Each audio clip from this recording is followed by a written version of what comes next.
Let me ask you something. Have you ever looked at someone who earns less than you, maybe a teacher, a nurse, a small shop owner, and wondered how they always seem so financially calm? And then you look at someone earning 10 times your salary, and they are somehow always broke, always stressed, always one bad month away from disaster? How does that happen? Why do smart, educated, high-earning people make terrible financial decisions while ordinary people with modest incomes end up quietly wealthy? The answer is not math. It is not spreadsheets. It is not some secret investment formula. The answer is psychology. And that is exactly what one of the most important financial books of the last decade is all about. Today we are diving deep into The Psychology of Money by Morgan Housel. This book will not teach you which stocks to buy or how to calculate compound interest. Instead, it will change the way you think about money permanently. And that, more than any financial tip, is what will make you wealthy. Welcome to the channel. If you are here for the first time, this is where we break down the world's most powerful books into clear, practical summaries you can use in your real life. We are so glad you are here. And if you find value in this video, please consider subscribing. It truly helps us keep making content like this for you. Now, let us get into this book, because once you understand what Morgan Housel is saying, you will never look at money the same way again. So who is Morgan Housel, and why should you listen to him on this subject? Morgan Housel is not a billionaire. He is not a hedge fund manager or a Wall Street hotshot. He is a writer and a partner at the Collaborative Fund, and before that, he spent years writing about finance and investing for the Wall Street Journal and the Motley Fool. He has spent his career studying not just how money works, but how people behave around money, and more importantly, why they behave the way they do, even when it works against them. Housel grew up watching his family go through financial stress. He saw firsthand how emotions, pride, fear, and hope drove financial decisions far more than logic ever did. And as he started writing about finance professionally, he kept noticing a strange pattern. The conventional financial advice, the charts, the models, the spreadsheets, it all assumed that people are rational, that given the right information, they will make the right choices. But that is almost never what happens in real life. He spent years collecting stories from history, from psychology, from everyday life that revealed the hidden forces shaping how we handle money. And in 2020, he pulled all of that together into this book. The Psychology of Money became an instant bestseller. It has sold millions of copies worldwide, been translated into dozens of languages, and is now considered required reading in business schools, investment firms, and households around the world. Charlie Munger, the legendary investing partner of Warren Buffett, praised it. Entrepreneurs, psychologists, teachers, and parents have all embraced it. Why? Because it speaks a truth that most financial books ignore. Managing money well is less about knowing the right formulas and more about knowing yourself. It is less about intelligence and more about behavior. Let us find out what that really means. Housel opens the book with a powerful observation. He says that no other field of human endeavor has such a wide gap between what educated people understand and how they actually behave. A doctor who smokes, an economist who does not save, a finance professor who times the market. The knowledge is there, the behavior is not. Why? Because money decisions are always made in the real world, under pressure, with emotions running high, with incomplete information, and with our past experiences whispering in our ear. And that changes everything. Think about it this way. Your grandmother lived through extreme poverty, maybe during a war or a famine or an economic collapse. What did that teach her? Save everything. Trust no one with your money. Keep cash under the mattress. Now imagine a young person who grew up during a long bull market, where stocks just kept going up for years. What did that teach them? Invest everything. Debt is not scary. Risk is fine. Who is right? Both of them. And neither of them, because they both learned from their own experience, and their experience is real to them. This is what Housel calls the first great truth about money. No one is crazy. Every financial decision a person makes, no matter how irrational it looks from the outside, makes sense to them, given their life story. The person who spends their entire paycheck on lottery tickets is not stupid. They may be someone who sees no realistic path to wealth through traditional means, and the lottery feels like the only open door. The person who never invests in stocks is not foolish. They may have watched their parents lose everything in a crash and lived through the devastation. We are all working with our own version of reality, and that means judging others for their financial choices or even judging yourself too harshly misses the point entirely. This leads directly to one of the most important ideas in the whole book: the difference between getting wealthy and staying wealthy. Housel makes this distinction very carefully. He says getting rich requires taking risks, being optimistic, putting yourself out there. But staying rich requires the opposite. It requires humility, caution, and a healthy fear of losing what you have. These two things are in tension with each other, and most people only develop one of them. He talks about the story of Jesse Livermore, one of the greatest stock traders in American history. In 1929, Livermore correctly predicted the market crash and bet against it, making the equivalent of over $3 billion in today's money in a single year. He was considered a genius. But within a few years, he had lost it all. The same aggressive risk-taking that made him rich destroyed him. He never learned the second skill, how to stay rich. Compare that to someone like Ronald Read. Ronald Read was an American janitor and gas station attendant who died in 2014 at the age of 92. When he died, people were stunned to discover he had left $8 million to his local library and hospital. How? He lived frugally, invested consistently in good companies he understood, and never panicked. He was not brilliant. He was not lucky in any dramatic way. He was patient and humble, and he never stopped.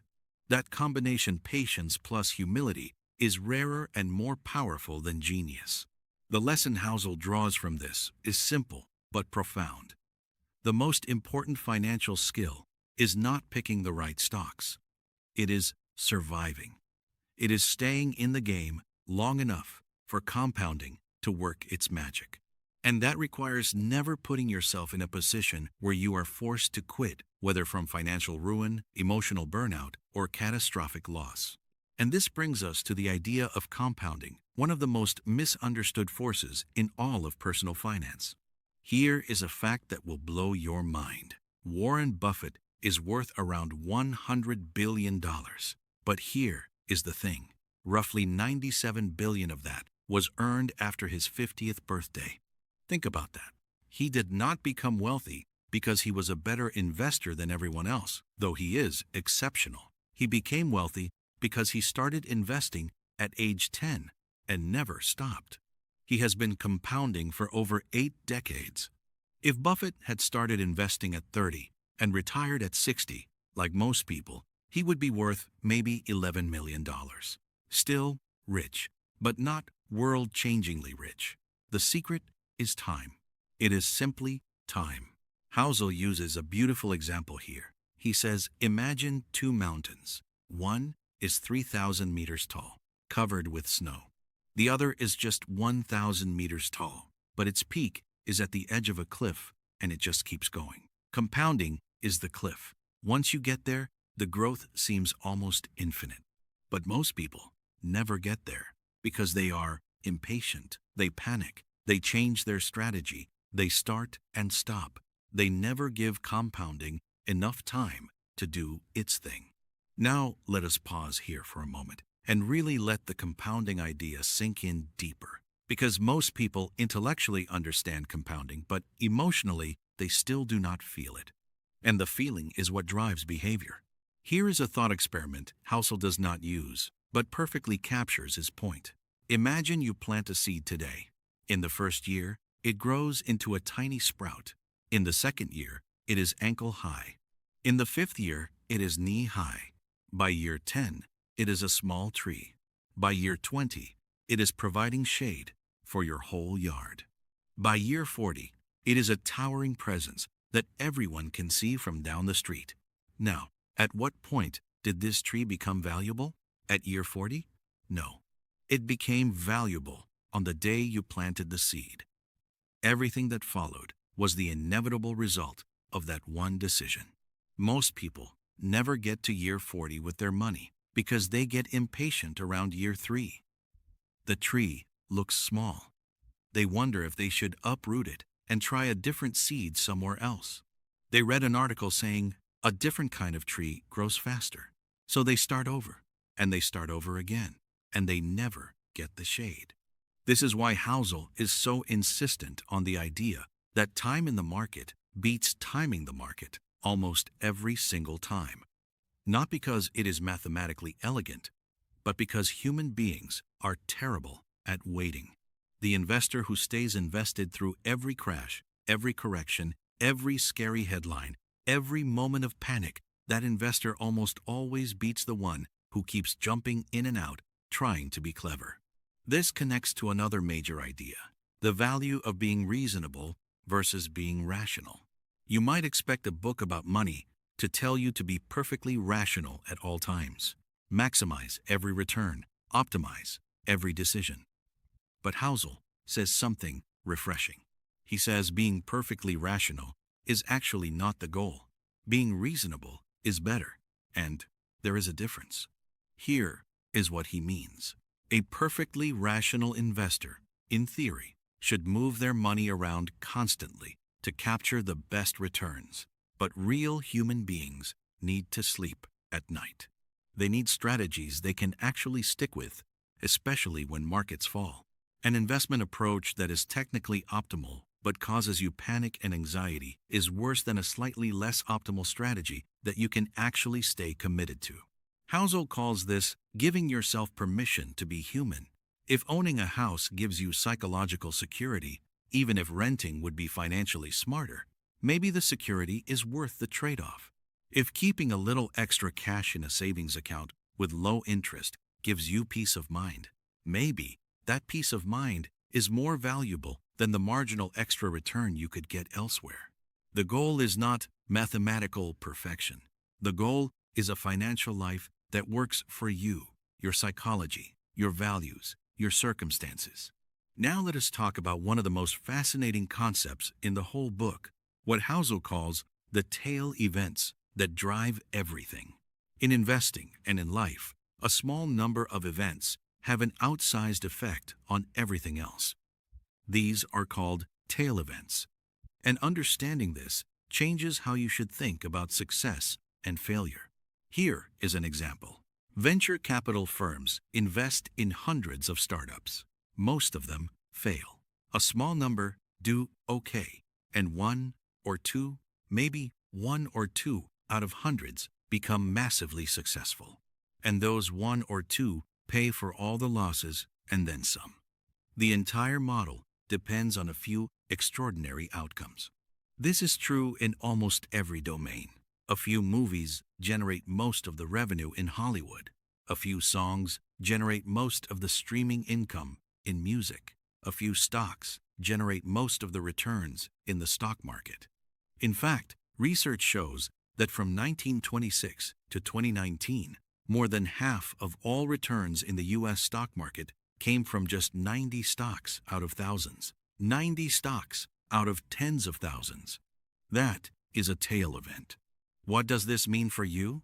It means failure is normal. It is expected. It is built into the system. The investors, entrepreneurs, and creators who win big are not the ones who avoid failure. They are the ones who fail enough times to eventually hit the tail. They stay in the game. They keep trying. They do not let the inevitable losses convince them to quit before the big win arrives. What does this mean for you? It means failure is normal. It is expected. It is built into the system. The investors, entrepreneurs, and creators who win big are not the ones who avoid failure. They are the ones who fail enough times to eventually hit the tail. They stay in the game. They keep trying. They do not let the inevitable losses convince them to quit before the big win arrives. There is a powerful implication here for how you judge your own financial history. Maybe you made a bad investment. Maybe a business failed. Maybe you got into debt at the wrong time. These events feel like evidence that you are bad at money, bad at decisions, fundamentally flawed somehow. But Housel is saying something quite different. He is saying that a life of taking reasonable risks will always include losses. The losses are not proof you did it wrong. They are proof you played. And playing, staying engaged, continuing to try, is the only path to catching the rare tail event that changes everything. This is a message of both humility and hope. You are not doing it wrong when things fail. You are just playing the numbers. Keep going. And now, let us talk about freedom, because Housel argues that this is the real goal of money. Not status, not luxury, freedom.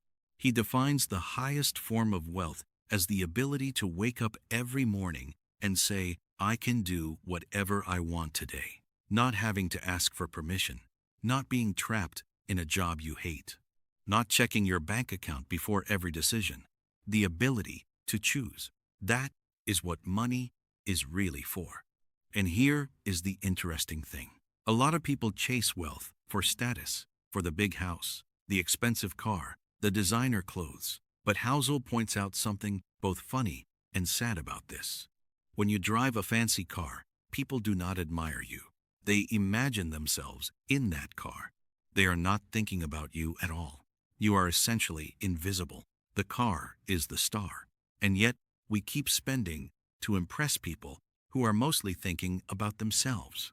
He shares a story from his own life. He says early in his career he drove a fancy car, trying to signal success. But no one who saw him thought, what a successful, admirable person. They thought, I want that car. The respect and admiration he was chasing was an illusion. Real respect comes from things that cannot be purchased. Kindness, expertise, generosity, integrity. He goes further and makes a point that many people in expensive neighborhoods have privately thought but rarely say out loud. A lot of visible wealth is financed. The big house has a big mortgage. The flashy car has a monthly payment that is quietly painful. The lifestyle that looks like financial success from the outside is sometimes a treadmill of debt on the inside. And the truly wealthy, the ones with real financial security and real freedom, often look nothing like what we imagine wealth to look like. They drive regular cars. They live in reasonable houses. They are not trying to prove anything to anyone because they do not need to. This does not mean you should not enjoy nice things. It means being honest with yourself about why you want them. Buy the car because you genuinely love it and can comfortably afford it. Do not buy it to impress strangers who will not even notice you. There is something deeply freeing about this idea. It gives you permission to be a human being instead of a spreadsheet.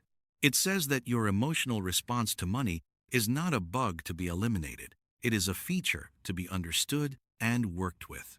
The person who invests in index funds because they are simple and easy to understand and sleep-inducing is making a more sophisticated choice than the person who trades complex derivatives they barely understand but feel smart. Using simplicity that you can stick to beats complexity that you abandon. Housel also points out something quietly radical. You do not need to be in the highest performing investment vehicle. You need to be in a good enough investment vehicle consistently for a very long time. The difference between the best performing fund and the second best is usually small. The difference between investing consistently and giving up is enormous. The deeper point here is about something Housel calls the hedonic treadmill, the way human beings constantly adjust to their new normal. When you get a raise, it feels amazing for a few months. Then it becomes your new baseline. Then you need another raise to feel that same excitement. The treadmill never stops. And if you are always chasing the next level of wealth or consumption to feel satisfied, you will exhaust yourself and always feel behind. The solution is not more money. It is calibrating your desires. Learning to want less, or at least want things that money cannot buy. Now let us talk about saving and what Housel says about why most people think about it completely wrong. Most people save for something. They save for a vacation, a house, a new car, retirement, and that is fine. But Housel says the most powerful form of saving is saving for nothing in particular. Saving just because you can. Saving for the unexpected. Saving to have options you do not even know you will need yet. Here is why. Life is unpredictable. The job you love might disappear. Your health might change. A family member might need you. An opportunity you never imagined might appear. If you have savings, real savings, not money earmarked for something specific, you have the freedom to respond to life as it actually happens, not as you planned it. That flexibility is enormously valuable, and it is almost impossible to put a number on it in advance. He also makes a counterintuitive point about income versus savings. Most people think the way to build wealth is to earn more. And yes, income matters. But he argues that your savings rate, the gap between what you earn and what you spend, is the single biggest lever you have. A person earning a modest salary who saves 30% of their income will, over time, accumulate far more wealth than a high earner who spends everything. And unlike your income, your savings rate is almost entirely within your control. You cannot always control how much you earn. You can almost always control how much you spend. This brings us to one of the most important but uncomfortable ideas in the whole book, the role of luck and risk.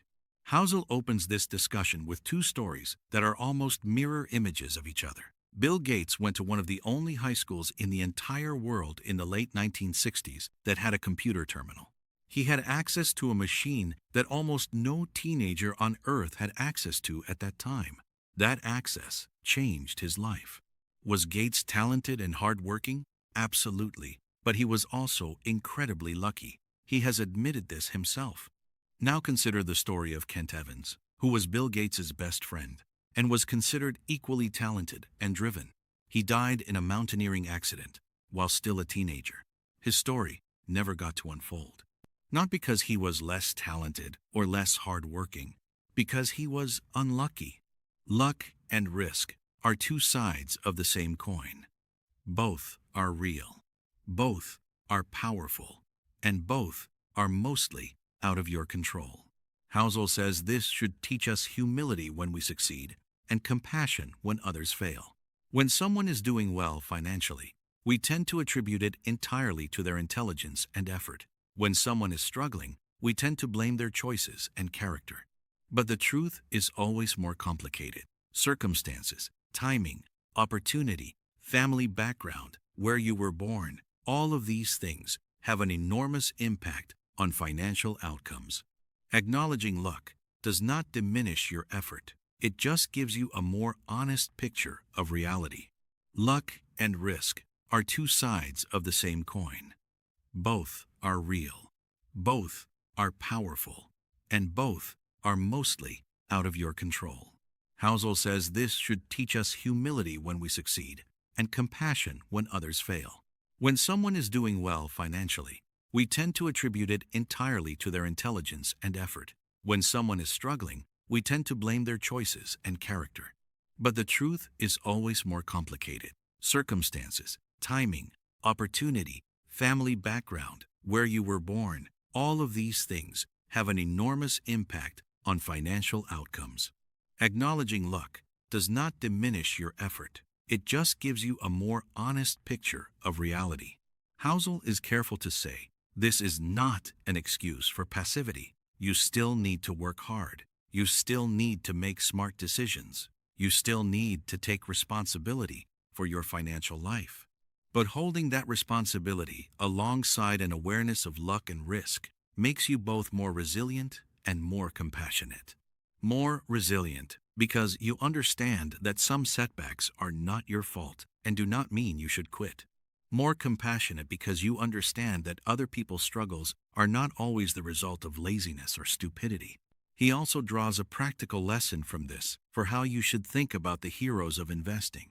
When we read about legendary investors, Warren Buffett, Charlie Munger, Peter Lynch, we try to extract their strategy and apply it to our own lives. But Housel gently points out that survivorship bias means we only learn about the strategies that worked. For every Buffett, there were dozens of equally intelligent investors with similar strategies who got unlucky at the wrong moment and disappeared. That does not mean effort and skill do not matter. They absolutely do. It just means we should hold our conclusions about what works with more humility than we usually do. And on the risk side, no matter how smart or careful you are, some things will go wrong. Markets crash, businesses fail, health crises happen. You can minimize risk. You cannot eliminate it. The smart response to this is not paralysis. It is building buffers, having a margin of safety, not betting everything on a single outcome, no matter how confident you feel. Now, let us talk about what Housel calls room for error, which is basically the financial version of common sense. He tells the story of a scientist who calculated that it would take him exactly enough money to retire on a specific date, assuming a specific market return every year. The plan was mathematically perfect. And then the market had a few bad years right before his retirement. The plan fell apart. Why? Because there was no room for error, no buffer, no margin. Housel says you should never make a plan that requires everything to go right, because in real life, things rarely go perfectly right. Instead, build slack into your plans. Save more than you think you need. Expect that returns will be lower than projected. Expect that timelines will stretch. Expect the unexpected, not with fear, but with realism. A plan with room for error is a plan that can survive the real world. This idea of margin of safety comes from the world of engineering. When engineers design a bridge, they do not calculate the maximum weight the bridge can hold and then declare it safe for exactly that weight. They build in a massive safety margin. The bridge can hold far more than it will ever need to bear. That is why bridges rarely collapse, even in extreme conditions. Your finances need the same principle. Give yourself a margin. Build in slack. Assume things will be harder than expected. Let us move to another fascinating insight: the idea that we change over time, and our financial plans need to account for that. Here is a question. What did you want your life to look like 10 years ago? And how different is your actual life today from what you imagined back then? Probably pretty different, right? Maybe you wanted a different career, different relationships, different priorities, different values. Housel says this is one of the biggest blind spots in financial planning. We plan our lives as if our future self is the same person as our current self. But the person you will be in 20 years, their values, their desires, their definition of a good life will be very different from who you are today. And yet, we lock in long-term financial plans based on what we want right now. This does not mean planning is pointless. It means building flexibility into your plans. Avoid decisions that are so irreversible they trap your future self. Keep some options open. Do not build a financial life so rigid that when you change, and you will change, you have no room to adjust. He calls this avoiding what he describes as the sunk cost trap of life. People stay in jobs they hate, maintain lifestyles they no longer enjoy, or chase goals that no longer inspire them all because they already invested so much time and money into the path. But the past investment cannot be recovered. The only question that matters is whether the path still serves who you are today and who you want to be tomorrow. Now, here is something that sounds strange, but is actually profound. Housel says that one of the greatest enemies of long-term financial success is not bad investments or bad luck. It is moving the goalposts. When you finally achieve the financial goal you set for yourself, do you feel satisfied? Or do you immediately set a bigger goal, and then a bigger one after that? This is the cycle that traps smart, ambitious people.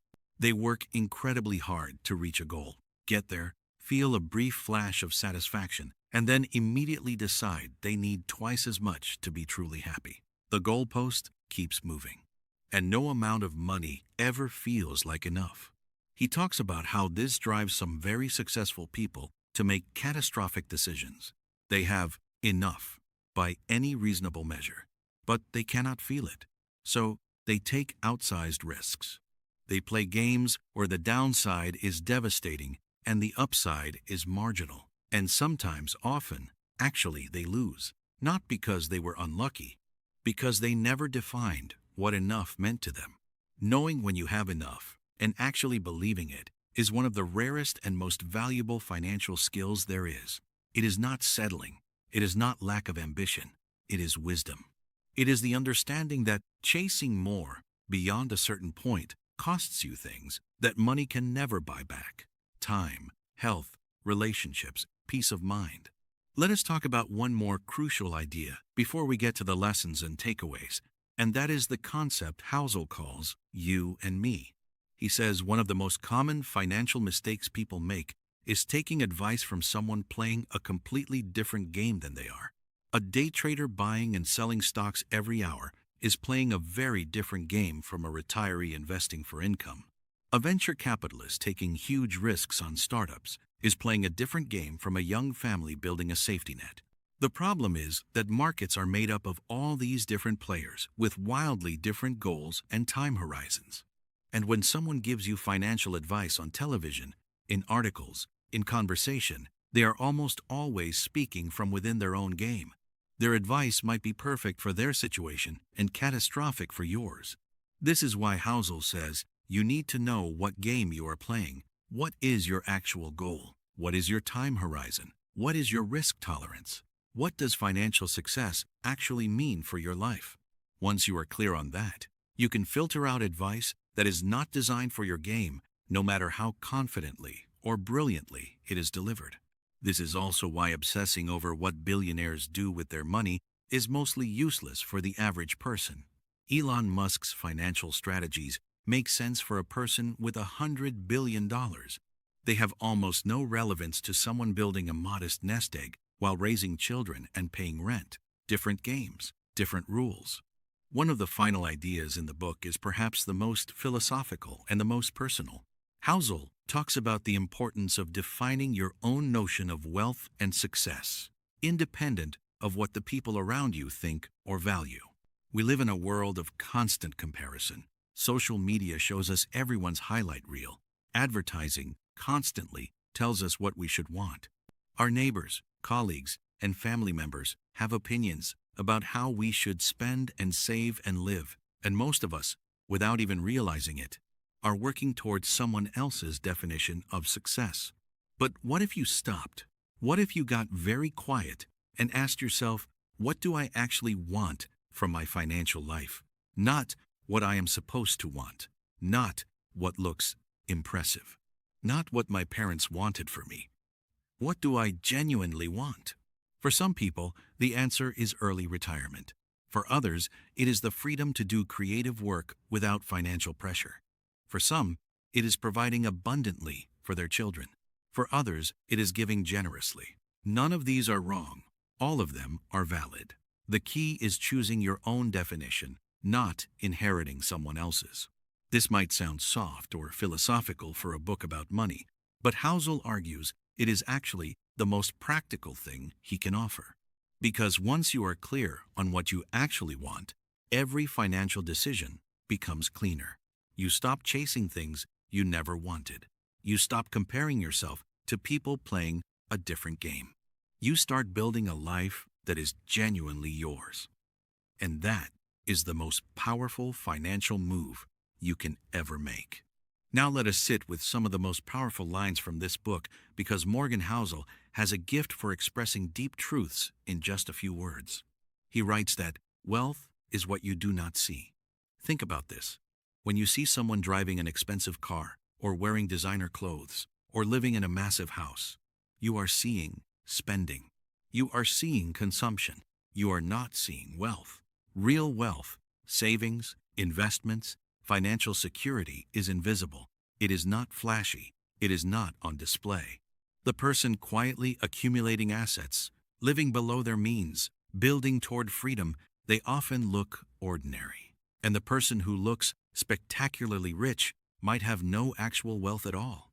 They might be one missed paycheck away from disaster. Do not confuse the appearance of wealth with the reality of it. They are often opposites. He also writes that getting money requires taking risks. Keeping it requires the opposite of risk. This is the tension at the heart of building a financial life. The same boldness that creates wealth can destroy it if you never learn to shift gears. The investors who survive long enough to win are not the ones who take the most risk. They are the ones who know when to be bold and when to be cautious. They are the ones who protect what they have built while still growing it.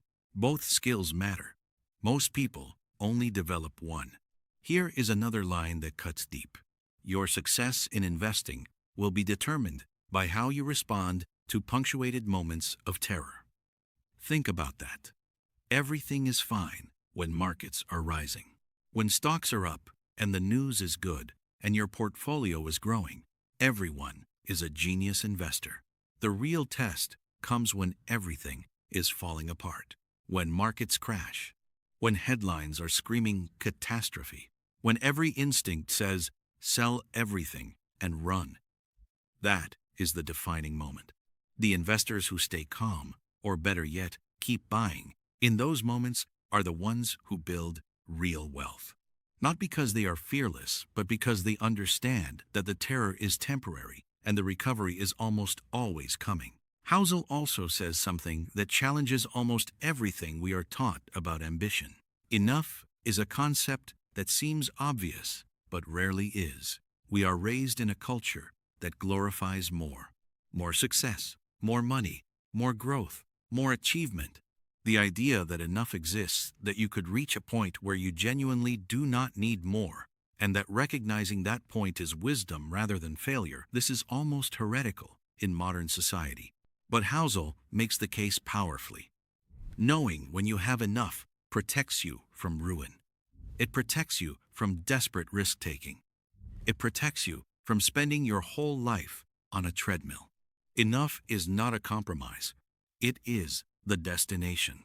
And finally, he writes, the ability to do what you want, when you want, with who you want, for as long as you want, is priceless.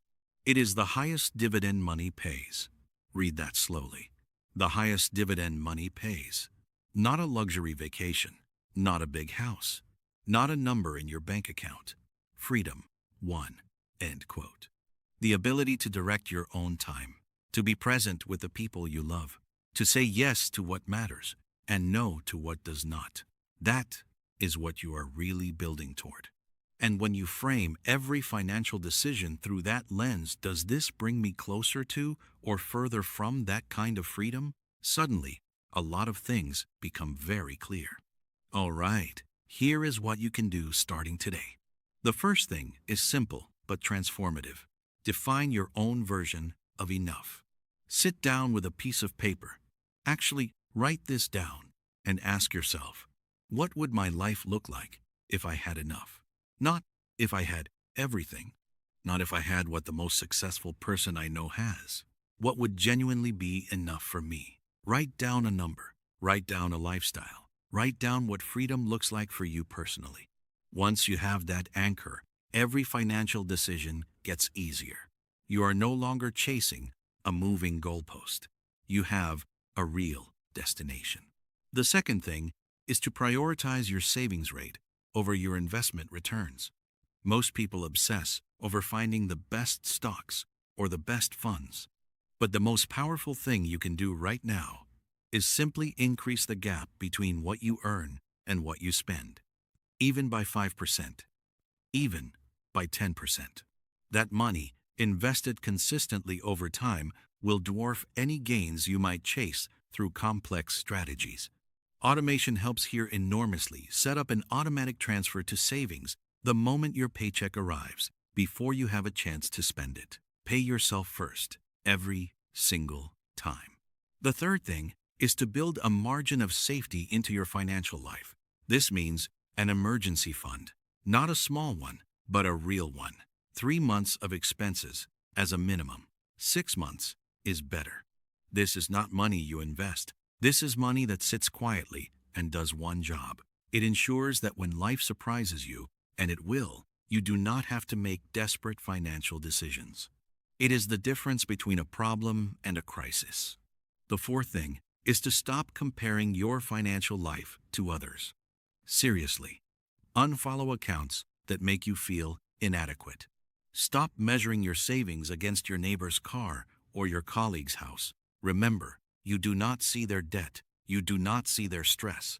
You do not see the price they are paying behind the scenes. Focus entirely on your own game. Are you moving toward the life you defined for yourself? That is the only question worth asking.